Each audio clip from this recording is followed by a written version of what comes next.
Selamat pagi. Apa kabar pemirsa TVR Parlemen dimanapun Anda berada? Berjumpa lagi dalam program TVR 09 bersama saya Elisa Purba dan juga rekan saya Elvan Rizky, dan dalam 30 menit ke depan kami akan sajikan kepada Anda sejumlah berita nasional khususnya dari sudut pandang DPR RI sebagai referensi Anda dalam memahami dinamika politik, ekonomi, sosial, dan budaya Indonesia. Dan pemirsa TVR Parlemen, inilah TVR 09 selengkapnya.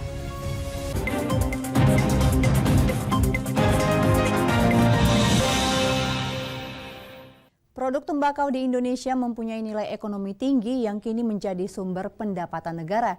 Meskipun mampu menyumbang penerimaan negara melalui pajak rokok, industri ini harus dikendalikan karena memberi dampak negatif pada kesehatan masyarakat. Industri hasil tembakau menjadi salah satu penyumbang terbesar bagi perekonomian nasional. Namun di sisi lain, produk tembakau memiliki dampak negatif bagi kesehatan sehingga perlu pengendalian dalam konsumsinya. Menurut Wakil Ketua Komisi 7 DPR RI, Bambang Haryadi, produk tembakau mempunyai nilai ekonomi tinggi yang menjadi sumber pendapatan negara bagi jutaan masyarakat dan sebagai penyumbang penerimaan negara melalui pajak rokok. Jadi kami ingin mendalami bahwa apakah kebutuhan dari industri-industri rokok salah satunya, karena bagaimanapun rokok adalah penyumbang pendapatan negara. Dari sektor cukainya kan itu cukup besar kan, bahkan mungkin paling besar di antara yang lain kan. Nah, untuk itu kita ingin memastikan bahwa industri-industri rokok ini bisa berjalan dengan baik. Anggota Komisi 7 DPR RI lainnya, Bambang Dwi Hartono, mengatakan tumbuhnya industri hasil tembakau telah berperan sebagai lapangan kerja dan sumber pendapatan masyarakat serta perekonomian daerah. Terkait berkembangnya peredaran rokok ilegal yang tidak membayar cukai, Bambang Dwi berharap kebijakan terkait cukai IHT diharapkan dapat lebih memberikan rasa keadilan dan kepastian kepada semua pihak. Oleh karena itu perlu ketenangan, kejernihan semua pihak supaya kalau polisi diambil ini bisa menjadi solusi bersama. Pelaku usaha juga nyaman, pemerintah juga bisa melindungi warganya yang terdampak, termasuk dari sisi penerimaan negara. Karena penerimaan negara dari sisi ini dari cukai cukup besar. Mario, TVR Parlemen melaporkan.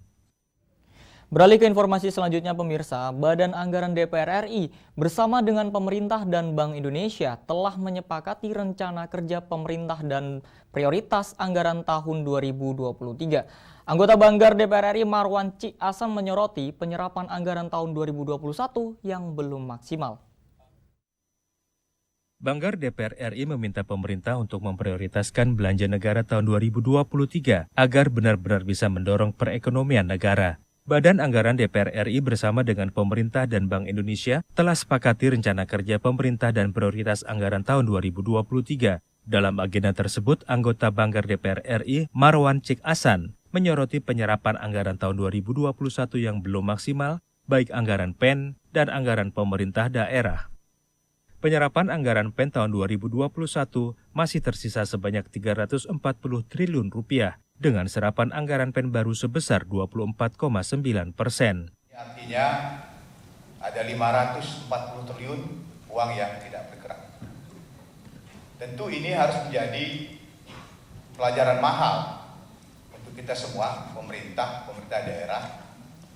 Kenapa dana yang sebanyak ini yang saat ini sangat kita butuhkan untuk menggerakkan ekonomi kita, tetapi tidak bergerak, tidak netes, tidak nyampe ke rakyat.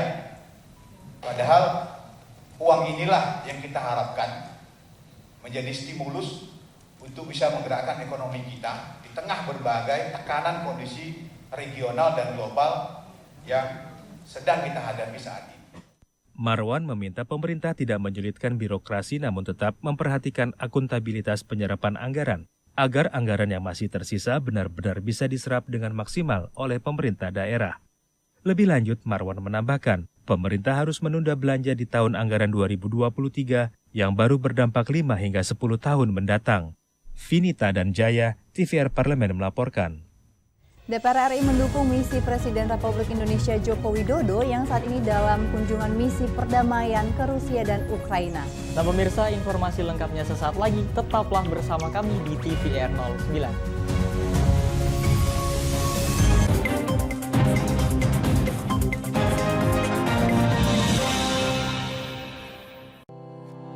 Tugas dan fungsi DPR RI sangat penting bagi negeri ini sebagai pengemban amanat rakyat.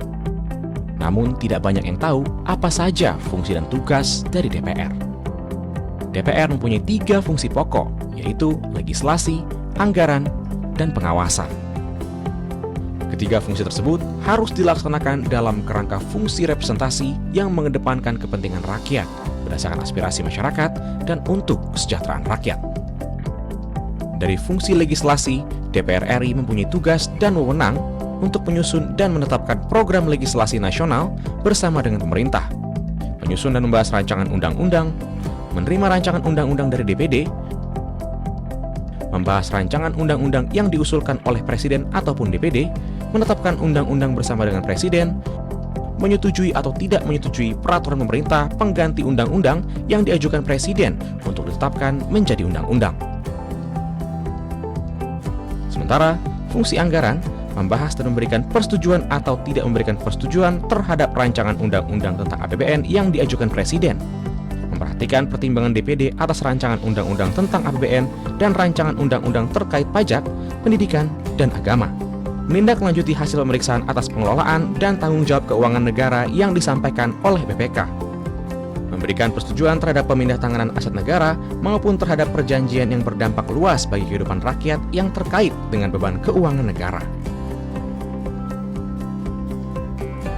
Dan fungsi pengawasan, melakukan pengawasan terhadap pelaksanaan undang-undang, APBN, dan kebijakan pemerintah, membahas dan menindaklanjuti hasil pengawasan yang disampaikan oleh DPD terkait pelaksanaan undang-undang mengenai otonomi daerah, pembentukan, pemekaran, dan penggabungan daerah, pengelolaan sumber daya alam dan sumber daya ekonomi lainnya, pelaksanaan APBN, pajak, pendidikan, dan agama. Terima kasih. Video ini dipersembahkan oleh TV dan Radio Parlemen, Biro Pemerintahan Parlemen, Sekretariat Jenderal, dan Badan Keahlian DPR RI.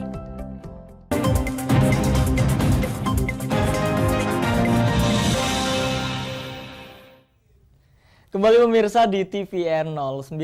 Anggota Komisi 1 DPR RI Dev Akbar Syahfikarno mengatakan kunjungan Presiden Jokowi ke Rusia dan Ukraina merupakan langkah yang konkret dan positif dalam upaya Indonesia untuk turut meredakan konflik global. Komisi 1 DPR RI mengapresiasi kunjungan Presiden Republik Indonesia Joko Widodo ke Rusia dan Ukraina menemui Presiden Rusia Vladimir Putin dan Presiden Ukraina Volodymyr Zelensky dalam misi perdamaian dunia. Komisi 1 berharap kunjungan ini mampu meredakan ketegangan antara Rusia dan Ukraina. Anggota Komisi 1 DPR RI Dev Akbar Syahfikarno mengatakan konflik Rusia dan Ukraina menyebabkan tingginya biaya hidup masyarakat, kenaikan harga pangan, bahan bakar minyak, serta memperlambat pemulihan ekonomi akibat COVID-19. Dev berpendapat misi perdamaian dunia yang dibawa Presiden RI sesuai dengan amanat pembukaan Undang-Undang Dasar 1945. Kunjungan Presiden ke Ukraina dan Rusia di tengah-tengah konflik dan pertempuran yang cukup sengit dan juga mengorbankan banyak jiwa, tentu ini perlu melibatkan banyak pihak karena kunjungan ini bukan hanya kunjungan kenegaraan biasa atau simbolik, akan tapi di sini ada misi-misi khusus yang bisa diharapkan membawa perdamaian dan kestabilan bagi dunia. Presiden akan datang langsung, mengunjungi langsung baik Presiden Zelensky dan Presiden Putin dengan satu tujuan pertama adalah untuk mereka bisa hadir di G20 atau paling tidak terlibat, dan kedua juga bisa mendorong agar adanya komunikasi sehingga bisa terjalin komunikasi dan kerjasama dan yang dimana dirintis oleh kita Indonesia agar tahap-tahapan menuju perdamaian dunia. Dev mendukung kedua negara tersebut hadir dan berkontribusi dalam pertemuan G20 yang diadakan di Indonesia agar stabilitas ekonomi dan sosial dunia dapat terwujud. Hilman Hidayat, TVR Parlemen melaporkan. Pimpinan DPR RI mendesak pemerintah membentuk Satgas Terpadu untuk memantau pekerja migran Indonesia di luar negeri. Hal ini terkait adanya laporan 149 buruh migran yang meninggal dunia di tahanan imigrasi Sabah, Malaysia. Merespon laporan Koalisi Buruh Migran Berdaulat yang menyebutkan ada 149 buruh migran meninggal dunia di tahanan imigrasi di Sabah, Malaysia dalam kurun waktu 2021 hingga Juni 2022. Pimpinan DPR RI mendesak pemerintah membentuk Satgas Terpadu untuk memantau pekerja migran Indonesia atau TKI di luar negeri. Wakil Ketua DPR RI Sufmi Dasko Ahmad yang ditemui di Gedung Nusantara 3 Senayan, Jakarta baru-baru ini mengatakan perlu adanya monitoring serta kerjasama seluruh pihak terkait dalam melindungi pekerja migran Indonesia di luar negeri.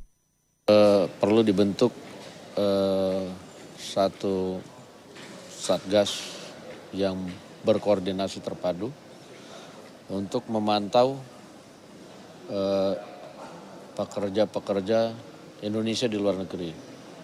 Kita tidak bisa menyalahkan satu lembaga, tapi memang harus perlu koordinasi supaya mengenai masalah pekerja-pekerja yang ditahan ini juga bukan masalah yang gampang, bukan masalah yang mudah, sehingga untuk melakukan deteksi, monitoring, dan lain-lain perlu kerjasama semua pihak. Dan kami apresiasi kepada Kementerian Luar Negeri yang segera menindaklanjuti masalah ini agar kemudian permasalahan tenaga kerja kita di luar negeri bisa berangsur-angsur diatasi. Demikian.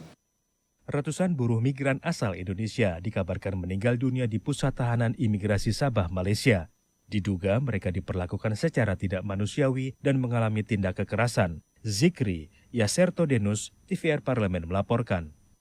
Anggota Komisi 2 DPR RI Heru Sujatmoko menegaskan para menteri harus tetap fokus bekerja di tengah tahapan pemilu tahun 2024 yang sudah mulai dilaksanakan saat ini.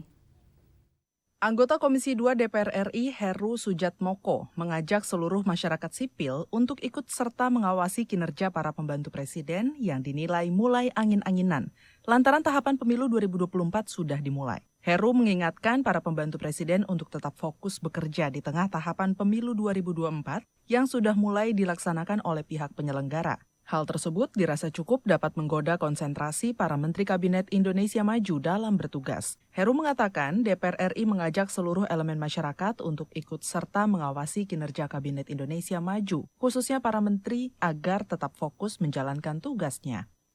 Presiden kalau menekankan seperti itu ya sudah pas lah ya. Harus kerja, fokus kerja. Artinya apa? Kalau ada yang tidak fokus, mau ditegur apa enggak kan Presiden. Nah, tentu sisi lain karena negara kita negara demokrasi, masyarakat sipil bisa mengkritisi. DPR juga bisa, karena DPR punya fungsi pengawasan, gitu loh. Nah, ini proses politik namanya. Ya. Proses politik khususnya untuk kinerja kabinet. Nah, tanpa mengurangi hak prerogatif presiden. Ya. Jadi, masyarakat sipil boleh memberikan masukan, mengawasi. DPR juga bisa. Seperti diketahui, Presiden Joko Widodo melalui sidang Kabinet Paripurna di Istana Negara Senin lalu, meminta jajaran menteri dan para kepala lembaga negara untuk fokus bekerja di tugas masing-masing. Tim Liputan TVR Parlemen melaporkan. Masih soal tahapan pemilu yang sudah dimulai, DPR RI menyoroti kinerja pemerintah, khususnya para menteri yang didorong agar fokus dalam menjalankan pemerintahan. Informasinya sesaat lagi, tetap di TVR 09.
Virus corona menjadi perbincangan dunia. Beberapa negara sudah terjangkit. Ribuan orang di Indonesia terkena virus ini. Kita perlu antisipasi dengan melakukan hal berikut. Cuci tangan dengan sabun dan antiseptik. Gunakan masker atau penutup mulut saat bersin dan batuk. Masak telur dan daging hingga matang. menghindari kontak dengan hewan, tidak saling berjabat tangan, tidak berinteraksi dengan penderita. Jika memiliki demam tinggi, batuk, pilek, gangguan pernafasan, sakit tenggorokan, dan letih lesu, segera periksakan ke dokter. Waspada virus corona, cegah penyakit sejak dini. Dipersembahkan oleh TVR Parlemen, Biro Pemberitaan Parlemen, Sekjen dan DK DPR RI.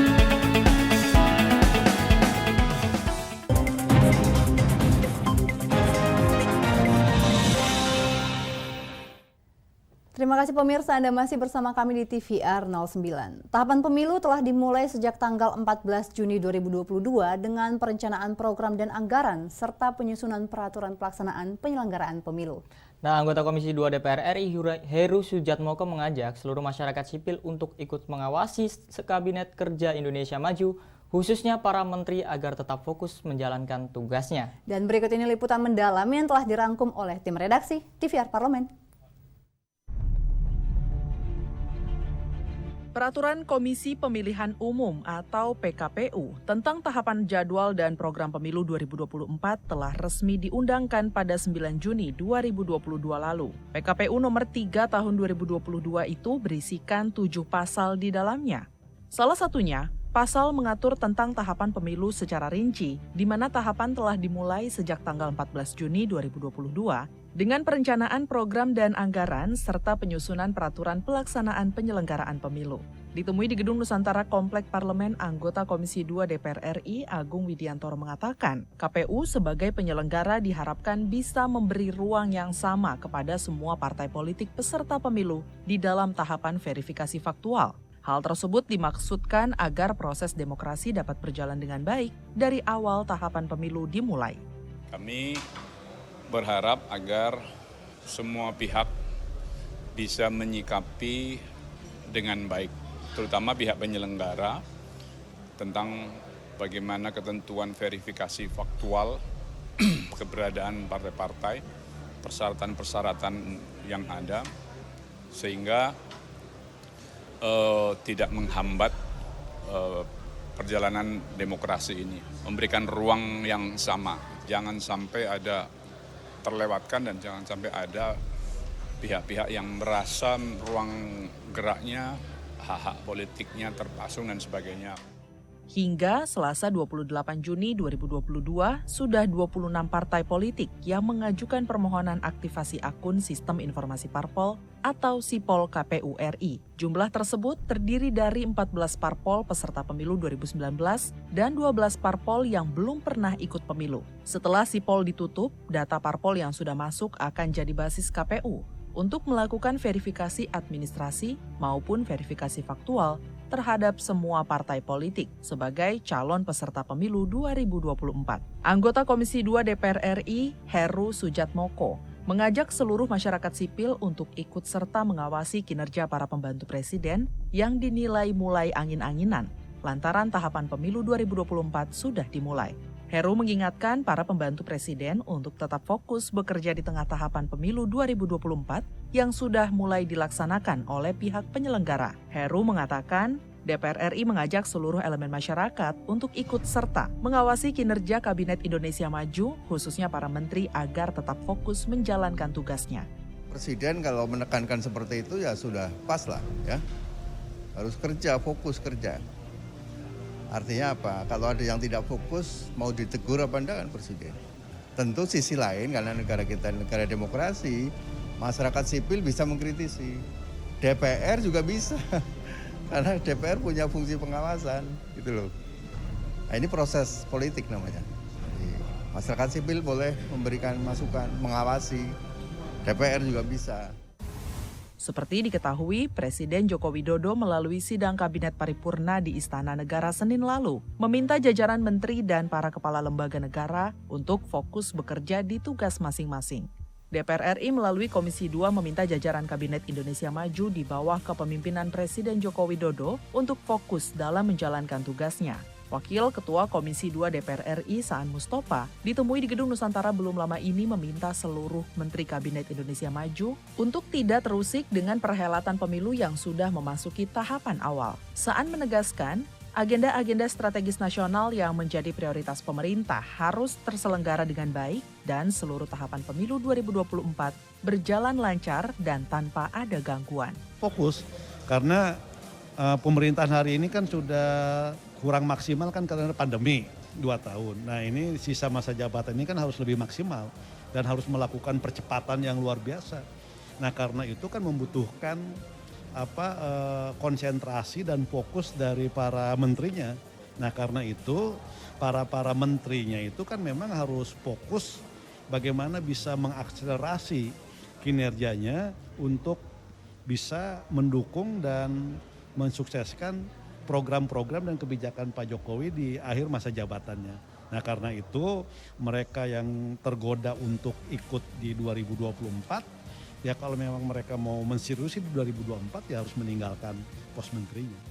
Sebelumnya, Ketua DPR RI Dr. Honoris Causa Puan Maharani meminta para Menteri Kabinet Indonesia Maju mengikuti perintah Presiden Joko Widodo sehingga bisa lebih fokus mengatasi berbagai persoalan bangsa. Tim Liputan TVR Parlemen melaporkan. Pemirsa, di hari Jumat ini kami hadirkan informasi kepada Anda tentang pesona dan sejarah Masjid Agung Demak. Informasinya akan kami hadirkan sesaat lagi. Untuk itu tetap bersama kami di TVR 09.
Ingat selalu protokol kesehatan dengan melakukan 5M. Memakai masker, mencuci tangan pakai sabun, menjaga jarak, menjauhi kerumunan, membatasi mobilisasi dan interaksi.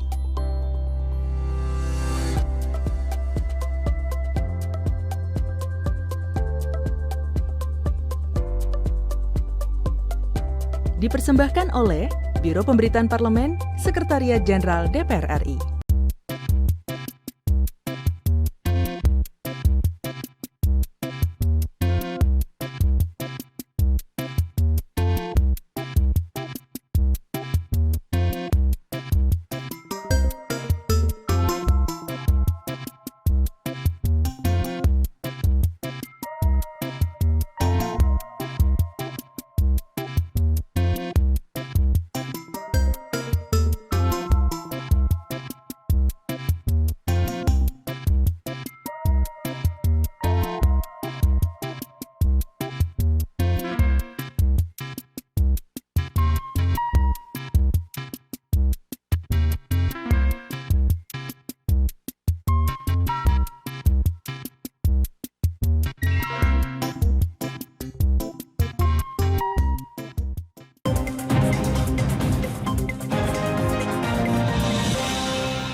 Kembali di TVR 09, pemirsa, Masjid Agung Demak di Jawa Tengah menyimpan sejuta kisah tentang awal mula persebaran agama Islam di Indonesia. Nah pemirsa, masjid berusia 500 tahun ini memiliki arsitektur yang indah dengan nuansa Jawa baik di kubah maupun ornamen di dalamnya. Dan berikut ini liputan lengkapnya hanya untuk Anda.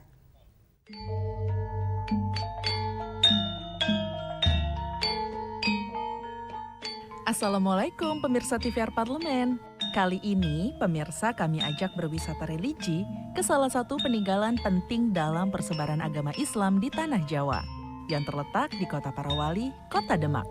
Demak merupakan salah satu kabupaten di Jawa Tengah. Kota yang menjadi cikal bakal Islam di Jawa ini meninggalkan sejarah dan ingatan religius yang layak dikenang bagi generasi masa kini. Salah satunya yang paling terkenal adalah Masjid Agung Demak. Masjid ini masuk dalam salah satu jajaran masjid tertua di Indonesia. Lokasi Masjid Agung Demak terletak di Kampung Kauman, Kelurahan Bintoro, Kabupaten Demak, Jawa Tengah. Masjid ini tak sulit untuk ditemukan. Lokasinya berada tepat di alun-alun dan pusat keramaian Kota Demak. Masjid yang merupakan masjid kuno ini dibangun oleh Raden Patah dari Kerajaan Demak yang dibantu oleh para wali Songo pada abad ke-15 Masehi. Bukti pembangunannya tercatat dalam pintu masjid yang dibuat oleh Ki Ageng Selo, yang ditulis dalam prasasti Candra Sengkala yang berbunyi Nogomulat Sari Rawani, yang bermakna tahun 1388 Saka atau 1466 Masehi. Menurut cerita, Masjid Agung Demak dahulunya adalah tempat berkumpulnya wali Songo yang menyebarkan agama Islam di Tanah Jawa. Karena itulah, kini Demak mendapat sebutan sebagai Kota Wali. Wali merupakan sebutan bagi orang suci dalam agama Islam, dan dalam tradisi Jawa dikenal dengan sebutan Wali Songo atau 9 Wali. Wali Songo merupakan penyebar agama Islam di Jawa yang mampu mengajarkan agama Islam dengan menggunakan cara-cara yang damai, bahkan secara kebudayaan. Berkat cara Wali Songo menyebarkan agama Islam inilah, kini mayoritas penduduk Jawa menganut agama Islam. Kita lihat yuk dari sisi arsitektur Masjid Agung Demak ini. Meskipun dibangun sekitar 5 abad yang lalu, desain dan arsitektur Masjid Agung Demak terlihat sangat indah dan menawan. Desain Masjid Agung Demak syarat dengan simbol arsitektur tradisional Indonesia yang khas dan penuh makna. Atap masjid berbentuk limas yang bersusun 3 merupakan gambaran akidah Islam, yakni iman, Islam, dan ihsan. 4 tiang utama di dalam masjid yang disebut Soko Tatal atau Soko Guru yang dibuat langsung oleh para wali Songo. Sementara pintu Masjid Agung Demak yang dikenal dengan nama Pintu Bledek dianggap mampu menahan petir. Bagian teras masjid juga ditopang oleh 8 buah tiang yang disebut dengan Saka Majapahit. Alhamdulillah pemirsa TVR Parlemen, kali ini pemirsa sudah paham kan akan nilai historis dari Masjid Demak? Masjid Agung Demak merupakan peninggalan penting bagi perkembangan Islam di Jawa, bahkan di Indonesia. Ya pemirsa, itulah tadi ulasan terkait dengan Masjid Agung Demak. Di penghujung acara kami informasikan kepada Anda agenda DPR RI pada hari ini Jumat 1 Juli 2022. Pada hari Jumat ini, agenda DPR RI akan membahas tentang rapat penting dari Badan Anggaran DPR RI yang membahas masalah APBN dengan Menteri Keuangan dan Gubernur Bank Indonesia. Mulai dari realisasi anggaran hingga prognosis APBN Indonesia yang dimulai dari pukul 9.30 pagi ini hingga agenda ketiga pada pukul 4 sore nanti. Serta sejumlah agenda dan program DPR RI lainnya yang dapat Anda saksikan secara langsung di TVR Parlemen melalui kanal utama, kanal komisi-komisi, dan kanal alat kelengkapan Dewan lain yang dapat Anda akses tentunya pemirsa di tvr.dpr.go.id. Dan pemirsa TVR Parlemen, demikianlah TVR 09 edisi pagi ini. Kami ingatkan untuk tetap waspada pada persebaran virus COVID-19 dan tetap patuhi protokol kesehatan. Segenap kru TVR Parlemen yang bertugas mengucapkan terima kasih telah menyaksikan TVR 09 pagi ini. Saya Alfat Rizky dan rekan saya Elisa Purba. Sampai bertemu kembali di TVR 09 pekan depan. TVR Parlemen, Referensi Indonesia.